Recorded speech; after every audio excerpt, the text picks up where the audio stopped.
आज हम आपको ले चलेंगे एक ऐसे बुजुर्ग की जिंदगी में जिनका नाम सुनते ही दिल में सुकून आ जाता है। गौसे आजम, शेखुल इस्लाम, कुतुबुल इरशाद, हजरत शेख अब्दुल कादिर जिलानी रहमतुल्लाह अलैह। एक ऐसी शख्सियत जिन्होंने अपनी पूरी जिंदगी अल्लाह की इबादत और लोगों की खिदमत में गुजार दी। आज की ये कहानी आपको रुला देगी, आपके ईमान को तक़वियत देगी और आपको सोचने पर मजबूर कर देगी कि क्या हम भी अल्लाह के ऐसे बंदे बन सकते हैं। ये कहानी है एक माँ की दुआ की, एक बेटे के सब्र की और अल्लाह के करम की। तो बिस्मिल्लाह करके शुरू करते हैं ये ईमान परवर सफ़र। और हाँ, अगर ये कहानी आपको पसंद आए तो हमजा वॉइस चैनल को ज़रूर सब्सक्राइब करें। चलिए शुरू करते हैं। सन 470 हिजरी की बात है। ईरान में जीलान नाम का एक छोटा सा शहर था। वहाँ एक नेक खानदान में एक बच्चे की पैदाइश हुई जिसका नाम रखा गया अबू मुहम्मद मुहीउद्दीन अब्दुल कादिर। उनकी वालिदा माजिदा उम्मुल खैर फातिमा रजी अल्लाहु अन्हा एक बेहद नेक और परहेजगार खातून थीं। जब वो हामिला थीं तो उन्होंने कसम खाई थी कि वो रमज़ान के महीने में रोज़े रखेंगी, चाहे कुछ भी हो जाए। एक दिन की बात है, रमज़ान का महीना था। फातिमा बीबी ने रोज़ा रखा हुआ था। दोपहर की तपती धूप में अचानक उन्हें बहुत ज़ोर की प्यास लगी, मगर उन्होंने अपने रोज़े को नहीं तोड़ा। उसी वक़्त उनके पेट में बच्चे ने हरकत की और सुभान अल्लाह, फातिमा बीबी ने सुना। उनके पेट से एक आवाज़ आई, अम्मी प्यास लगी है तो पानी पी लीजिए, मैं आपको तकलीफ़ नहीं दूंगा। फातिमा बीबी दंग रह गईं। उन्होंने सिजदे में गिरकर अल्लाह का शुक्र अदा किया। या अल्लाह, ये कैसा करिश्मा है, मेरे पेट में जो बच्चा है वो कितना नेक होगा। और जब वो बच्चा पैदा हुआ तो एक और करिश्मा हुआ। छोटा सा बच्चा जिसने अभी दुनिया में आँख खोली थी, उसने अपनी अम्मी का दूध नहीं पिया। फातिमा बीबी परेशान हो गई। मेरा बेटा दूध क्यों नहीं पी रहा? दिन गुजरा, रात आई, फिर अगला दिन आया। बच्चा रो रहा था मगर दूध नहीं पी रहा था। फातिमा बीबी ने अपने शौहर से कहा, कुछ तो गलत है, मुझे किसी बुजुर्ग से मिलना चाहिए। उन दिनों जीलान में एक बड़े आलिम और वली रहते थे। फातिमा बीबी अपने बच्चे को लेकर उनके पास गईं और सारी बात बताई। बुजुर्ग ने बच्चे की तरफ देखा और फिर मुस्कुराते हुए कहा, ऐ नेक खातून, तेरा बच्चा कोई मामूली बच्चा नहीं है, ये एक वली है, अल्लाह का खास बंदा, और ये इसलिए दूध नहीं पी रहा क्योंकि तूने आज कुछ हराम खाया है। फातिमा बीबी घबरा गई। या शेख, मैंने तो कुछ हराम नहीं खाया, मैंने बस सब्जी खाई है जो मेरे शौहर लाए थे। बुजुर्ग ने कहा, अपने शौहर से पूछो वो सब्जी कहाँ से आई थी। जब पूछा गया तो पता चला कि वो सब्जी किसी ऐसे खेत से आई थी जिसका मालिक का हिसाब किताब साफ नहीं था। हो सकता है कि उसमें शुबहा हो। फातिमा बीबी ने फौरन तौबा की। उन्होंने उल्टी कर दी और अल्लाह से माफ़ी मांगी और सुभान अल्लाह, उसके बाद बच्चे ने दूध पिया। ये था वो बच्चा जो आगे चलकर गौसे आजम बना। हज़रत शेख अब्दुल कादिर जिलानी रहमतुल्लाह अलैह। अब्दुल कादिर बचपन से ही बहुत ख़ास थे। दूसरे बच्चे खेल कूद में मसरूफ़ होते मगर वो मस्जिद में बैठे कुरान पढ़ रहे होते। दूसरे बच्चे शोर मचा रहे होते मगर वो खामोशी से जिक्र कर रहे होते। जब वो 18 साल के हुए तो उनकी अम्मी ने उन्हें बुलाया, बेटा अब्दुल कादिर, अब तुम बड़े हो गए हो, तुम्हें इल्म हासिल करने के लिए बगदाद जाना चाहिए। बगदाद उस ज़माने का सबसे बड़ा शहर, इल्म का मरकज़, उलेमा और फुकहा की जगह। अब्दुल कादिर ने कहा, मगर अम्मी, बगदाद बहुत दूर है और सफ़र बहुत ख़तरनाक। फातिमा बीवी ने अपने बेटे को सीने से लगाया, बेटा तुम जाओगे, अल्लाह तुम्हारी हिफाजत करेगा। फिर उन्होंने 40 अशरफियाँ सोने के सिक्के निकालीं। ये वो पैसे थे जो उन्होंने बड़ी मुश्किल से बचाए थे। बेटा, ये 40 अशरफियाँ हैं, इन्हें अपनी कमीज़ में सिलवा लो और सुनो। फातिमा बीबी की आंखें नम हो गईं। बेटा, कभी झूठ मत बोलना, चाहे कुछ भी हो जाए, मगर झूठ मत बोलना। अब्दुल कादिर ने अपनी अम्मी को वादा किया, अम्मी मैं कसम खाता हूँ कि कभी झूठ नहीं बोलूँगा। और फिर अम्मी ने दुआ दी, ऐसी दुआ जिसमें पूरी मोहब्बत थी, पूरा दर्द था। या अल्लाह, मेरे बेटे को अपनी हिफाजत में रखना, उसे इल्म से नवाजना, उसे तेरा वली बनाना, उसके जरिए हज़ारों लोगों को हिदायत देना, आमीन। और अब्दुल कादिर रवाना हो गए बगदाद की तरफ। सफर लंबा और खतरनाक था। रेगिस्तान, पहाड़ और डाकुओं का खौफ। अब्दुल कादिर एक काफिले के साथ जा रहे थे। कई दिनों की मुसाफत के बाद एक दिन वो हुआ जिसका सबको डर था। अचानक कुछ घुड़सवार सामने आए। डाकू! लगभग 60 डाकुओं का गिरोह। खड़े हो जाओ सब, जो कुछ है निकाल दो। सरदार डाकू चिल्लाया। काफिले के लोग कांपने लगे। सबने अपने पैसे और सामान निकाल कर रख दिए। डाकू हर एक से लूट रहे थे। फिर एक डाकू अब्दुल कादिर के पास आया। उसने देखा एक 18 साल का नौजवान, मामूली कपड़े, कोई सामान नहीं। तेरे पास क्या है? डाकू ने पूछा। सब सोच रहे थे कि अब्दुल कादिर कह देंगे कुछ नहीं, मगर सुभान अल्लाह, अब्दुल कादिर ने साफ साफ कहा, मेरे पास 40 अशरफियाँ हैं। डाकू हंसा। कहाँ हैं तेरे पास? मेरी कमीज में सिले हुए हैं। डाकू को यकीन नहीं आया। उसने सोचा ये लड़का मजाक कर रहा है। वो आगे बढ़ गया, मगर अब्दुल कादिर ने उसे आवाज दी, भाई साहब, मैं झूठ नहीं बोल रहा, सच में मेरे पास 40 अशरफियाँ हैं। अब दूसरे डाकू भी आ गए। सबने सोचा ये लड़का या तो पागल है या बहुत बेवकूफ। आखिर में सरदार डाकू खुद आया, बड़ा खूंखार शख्स जिसने न जाने कितनों को मारा था। क्या बक रहा है तू? उसने अब्दुल कादिर को झिंझोड़ा। अब्दुल कादिर ने शांति से कहा, मैं सच बोल रहा हूं, मेरे पास 40 अशरफियाँ हैं। मेरी कमीज में सिले हुए हैं, चाहो तो ले लो। सरदार को गुस्सा आया। उसने कमीज फाड़ी और सुभान अल्लाह, सच में 40 अशरफियाँ निकली। सरदार डाकू हैरान रह गया। पागल, तू सच क्यों बोला? तू चुप रहता तो हम कभी ना जान पाते। अब्दुल कादिर की आंखों में आंसू आ गए, क्योंकि मैंने अपनी अम्मी से वादा किया है कि कभी झूठ नहीं बोलूंगा, चाहे जान चली जाए, मगर झूठ नहीं बोलूंगा। ये सुनकर उस सख्त डाकू का दिल पिघल गया। उसकी आंखों में आंसू आ गए। कैसा बेटा है तू, अपनी अम्मी की इतनी इज्जत करता है। मेरी तो अम्मी मुझसे नाराज हो गई, मैंने कभी उसकी बात नहीं मानी। मैं डाकू बन गया और आज ये हाल है। वो सरदार अब्दुल कादिर के कदमों में गिर गया। मुझे माफ कर दे, मुझे बता कैसे मैं नेक बन सकता हूं। अब्दुल कादिर ने उसे उठाया। भाई, तौबा कर लो, अल्लाह बहुत मेहरबान है, वो माफ कर देगा। उस दिन सरदार डाकू और उसके 60 साथियों ने तौबा कर ली। सबने हथियार फेंक दिए, सबने सजदा किया और अल्लाह से माफी मांगी। और अब्दुल कादिर ने अभी बगदाद पहुंचा भी नहीं था, मगर उनके हाथों 60 लोग मुसलमान हो गए। 60 डाकुओं ने तौबा कर ली। ये थी माँ की नसीहत की ताकत, ये थी सच की ताकत।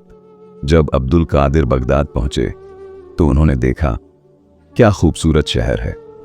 बड़ी बड़ी मस्जिदें, मदरसे, किताबों की दुकानें, हर तरफ इल्म का नूर। मगर उनके पास पैसे नहीं थे।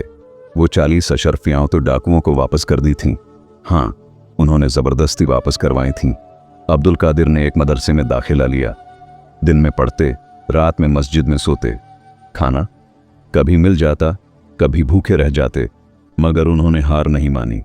फ़िक़्ह, हदीस, तफसीर, अरबी, फारसी, हर इल्म में महारत हासिल करने लगे। उनके उस्ताद थे शेख हम्माद बिन मुस्लिम, शेख अब्बू सईद मुबारक और कई दूसरे बड़े उलेमा। मगर सबसे बड़ी तालीम उन्हें मिली शेख अबुल खैर हम्माद बिन मुस्लिम दब्बास से। उन्होंने अब्दुल कादिर को तसव्वुफ की तालीम दी। शेख दब्बास ने एक दिन कहा, अब्दुल कादिर, तुम इल्म तो हासिल कर रहे हो, मगर रूह की तरबियत भी ज़रूरी है, तुम्हें रियाजत करनी होगी।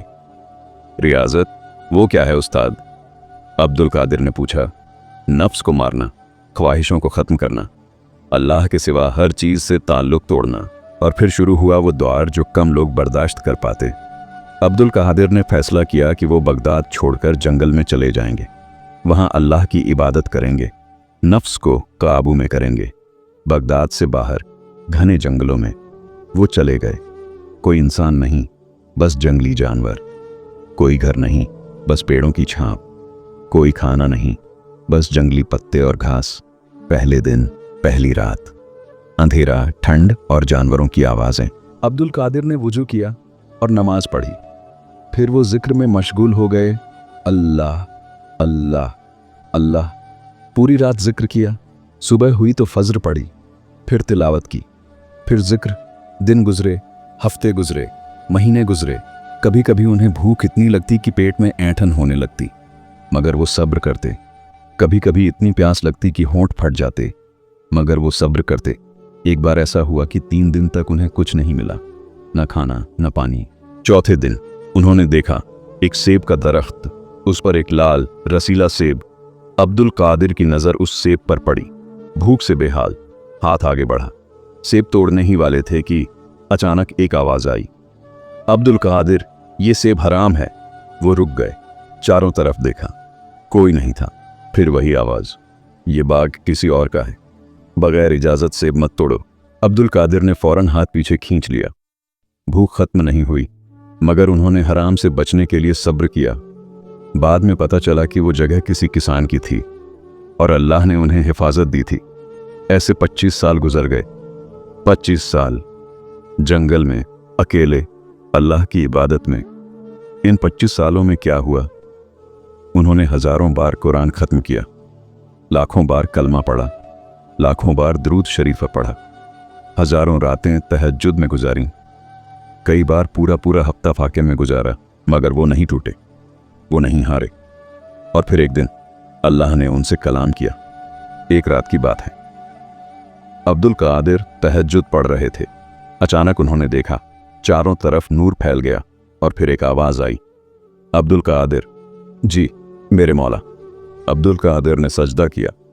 अब्दुल कादिर, तूने बहुत सब्र किया, तूने अपने नफ्स को मार डाला।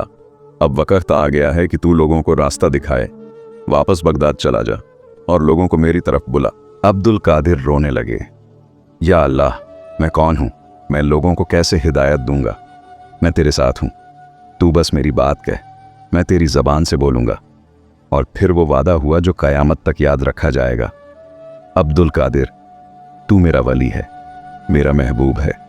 तेरी जबान से जो दुआ निकलेगी वो कबूल होगी। तेरे हाथ से जिसे छुएगा उसे शिफा मिलेगी। तेरी निगाह जिस पर पड़ेगी उसका दिल बदल जाएगा। सुभान अल्लाह, क्या मकाम था। और फिर अब्दुल कादिर जंगल से निकलकर बगदाद वापस आए, मगर जो शख्स गया था वो और था, जो शख्स वापस आया वो कुछ और था। 25 साल पहले एक जवान तालिबे इल्म, अब गौसे आजम, कौतुबुल इरशाद, शेखुल इस्लाम। जब अब्दुल कादिर जिलानी बगदाद वापस आए तो उन्होंने अपने उस्ताद शेख दब्बास के मदरसे में तालीम देनी शुरू की।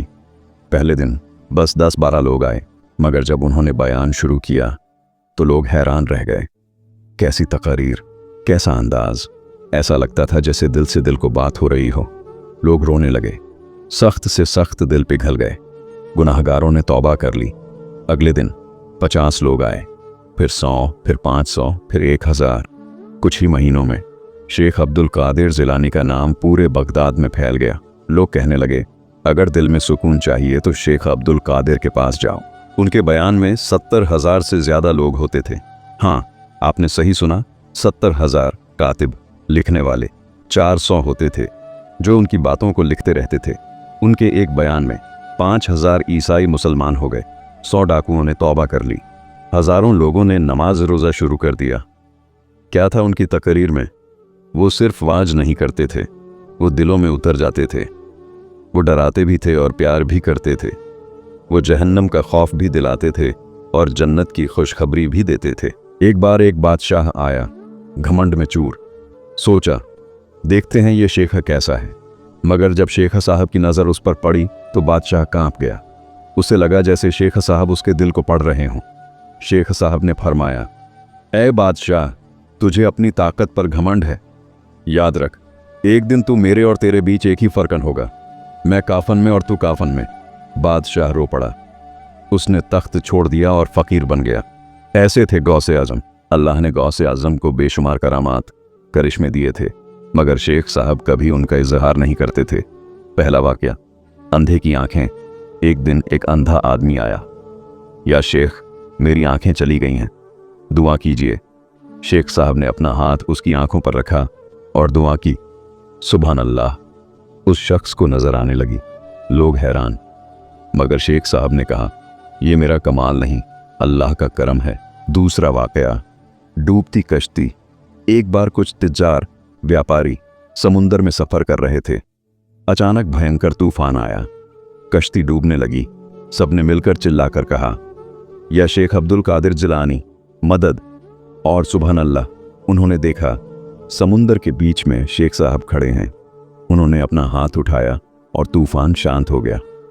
बाद में जब वो व्यापारी बगदाद आए और शेख साहब को शुक्रिया अदा करने गए तो शेख साहब मुस्कुराए, मैं तो बगदाद में ही था मगर अल्लाह ने तुम्हें बचा लिया। तीसरा वाकया, मुर्दे को जिंदा करना। एक औरत अपने बेटे की लाश लेकर आई। या शेख, मेरा इकलौता बेटा मर गया, मेरे पास कोई नहीं है। शेख साहब का दिल पिघल गया। उन्होंने अल्लाह से दुआ की और अल्लाह ने करिश्मा दिखाया। वो मुर्दा लड़का जिंदा हो गया। मगर शेख साहब ने सख्ती से कहा, यह बात किसी से मत कहना, लोग मुझे पीर समझने लगेंगे, अल्लाह को भूल जाएंगे। चौथा वाकया, गैब की खबर। एक बार एक शख्स आया। उसके दिल में कुछ सवाल था मगर वो पूछ नहीं रहा था। शेख साहब ने मुस्कुराते हुए कहा, तुम पूछना चाहते हो कि तुम्हारी बीवी वफादार है या नहीं? वो शख्स दंग रह गया। आपको कैसे पता? शेख साहब ने कहा, अल्लाह मुझे दिखा देता है। और सुन, तेरी बीवी नेक है, उस पर शक मत कर। वो शख्स रो पड़ा और माफ़ी मांगी। ऐसी बेशुमार करामात हैं, मगर सबसे बड़ी करामत ये थी कि उन्होंने लाखों लोगों की जिंदगियां बदल दी। लोग सोचते हैं कि औलिया अल्लाह शादी नहीं करते, दुनिया से कट जाते हैं, मगर गौसे आजम ने शादी की। उनके 39 बच्चे हुए, 27 बेटे और 22 बेटियां। सुभान अल्लाह। मगर इतने बड़े घर के बावजूद वो कभी अपनी इबादत में कमी नहीं आने देते थे। उनकी बीवियां बहुत नेक थीं। वो जानती थीं कि उनके शौहर अल्लाह के खास बंदे हैं। एक बार उनकी बीवी ने पूछा, आप इतनी इबादत क्यों करते हैं? अल्लाह तो आपसे राजी है। शेख साहब ने जवाब दिया, अगर अल्लाह ने मुझे कबूल कर लिया तो मैं उसका और ज़्यादा शुक्र करूंगा, और अगर अभी तक नहीं किया तो मैं और कोशिश करूंगा। उनके बच्चे भी नेक और सालेह हुए। कई बेटे बड़े आलिम बने, मगर शेख साहब ने अपने बच्चों को कभी रियायत नहीं दी। जो तालीम दूसरों को देते वही अपने बच्चों को भी। एक बार उनका एक बेटा नमाज में लेट आया। शेख साहब ने सख्ती से कहा, तुम मेरे बेटे हो, इसका मतलब ये नहीं कि तुम्हें माफ़ी मिल जाएगी। अल्लाह के हुजूर सब बराबर हैं। सन 561 हिजरी। शेख अब्दुल कादिर जिलानी की उम्र अब 91 साल हो चुकी थी। एक दिन उन्होंने अपने बेटों और मुरीदों को बुलाया, मेरा वक़्त करीब है, मैं जा रहा हूँ अपने रब के पास। सब रो पड़े। या शेखा, हमें छोड़कर मत जाइए। शेख साहब ने मुस्कुराते हुए कहा, मौत से कौन बच सकता है, हर नफ्स को मौत का मज़ा चखना है। फिर उन्होंने नसीहत की, अल्लाह से डरो, कुरान को मजबूती से पकड़े रहो, रसूलुल्लाह की सुन्नत पर चलो, वालिदैन की खिदमत करो, हलाल कमाओ, नमाज का ख्याल रखो, लोगों के साथ अच्छा सलूक करो। फिर रब्बी उस सानी का महीना आया। 11 तारीख की रात शेख साहब ने तहज्जुद पढ़ी, कुरान की तिलावत की, फिर सजदे में गिर गए और उसी सजदे में उनकी रूह निकल गई। सुभान अल्लाह, कैसी मौत! सजदे में अल्लाह को याद करते हुए पूरे बगदाद में मातम छा गया। लाखों लोग उनके जनाजे में शरीक हुए। उन्हें बगदाद में दफन किया गया। आज भी उनका मज़ार वहाँ मौजूद है। गौसे आज़म शेख अब्दुल कादिर जिलानी रहमतुल्लाह अलैह की ज़िंदगी से हमें क्या सबक मिलता है? 1. माँ का मक़म। उन्होंने अपनी अम्मी की एक बात को पूरी ज़िंदगी निभाया। आज हम अपनी माँ की कितनी इज्जत करते हैं। 2. सच की ताकत। एक सच ने 60 डाकुओं को बदल दिया। आज हम कितना झूठ बोलते हैं। 3. सब्र और मेहनत। 25 साल जंगल में गुजारे, आज हम एक दिन की भूख नहीं सह पाते। 4. इल्म और अमल। उन्होंने सिर्फ पढ़ा नहीं बल्कि उस पर अमल भी किया। आज हम सिर्फ बयान सुनते हैं मगर अमल नहीं करते। 5. अल्लाह से मोहब्बत। हर काम में अल्लाह को याद रखा। आज हम अल्लाह को भूलकर दुनिया के पीछे भाग रहे हैं। 6. लोगों की खदमत। उन्होंने लाखों लोगों की जिंदगी बदल दी। आज हम सिर्फ अपने बारे में सोचते हैं। 7. शुक्र और तवाज़ो, विनम्रता। इतनी बड़ी शख्सियत मगर कभी घमंड नहीं किया। आज हम थोड़ा सा मिल जाए तो घमंड से फूल जाते हैं। भाइयों और बहनों, गौसे आज़म की ज़िंदगी एक मिसाल है। वो सिर्फ एक वली नहीं, एक रहनुमा है। उन्होंने दिखाया कि अगर सच्ची नीयत हो, सब्र हो और अल्लाह पर भरोसा हो तो इंसान क्या से क्या बन सकता है। आज हम सबको अपने आप से सवाल पूछना चाहिए, क्या हम सच बोलते हैं? क्या हम अपने वालिदैन की इज्जत करते हैं? क्या हम 5 वक्त की नमाज पढ़ते हैं? क्या हम हलाल कमाते हैं? क्या हम लोगों की मदद करते हैं? अगर जवाब नहीं है तो आज से बदल जाइए, अभी वक्त है। गौसे आजम ने फरमाया था, अगर तुम अल्लाह के लिए 1 कदम चलोगे तो अल्लाह तुम्हारी तरफ 10 कदम चलेगा। अगर तुम अल्लाह की तरफ चलकर जाओगे तो अल्लाह तुम्हारी तरफ दौड़कर आएगा। सुभान अल्लाह, क्या बात है। अल्लाह हम सबको गौसे आजम की तालीमात पर अमल करने की तौफीक दे, हमें सीधी राह पर चलाए और हमें जन्नतुल फिरदौस में गौसे आजम की सोहबत नसीब फरमाए। आमीन या रब्बुल आलमीन। आखिरी गुजारिश, प्यारे दोस्तों, अगर ये कहानी आपके दिल को छू गई, अगर आपकी आंखों में आंसू आए, तो बस एक काम करें, आज ही तौबा कर लें, अपनी अम्मी अब्बू का हाथ चूम लें, 5 वक्त की नमाज शुरू कर दें, हराम से बचें, हलाल कमाएं, कुरान पढ़ना शुरू करें और हाँ, इस कहानी को ज्यादा से ज्यादा शेयर करें ताकि और लोगों को भी हिदायत मिले। हमजा वॉइस चैनल को सब्सक्राइब करें। हम आपके लिए ऐसी ही ईमान परवर कहानियां लाते रहेंगे। अल्लाह आप सबको सलामत रखे। अल्लाह हाफिज।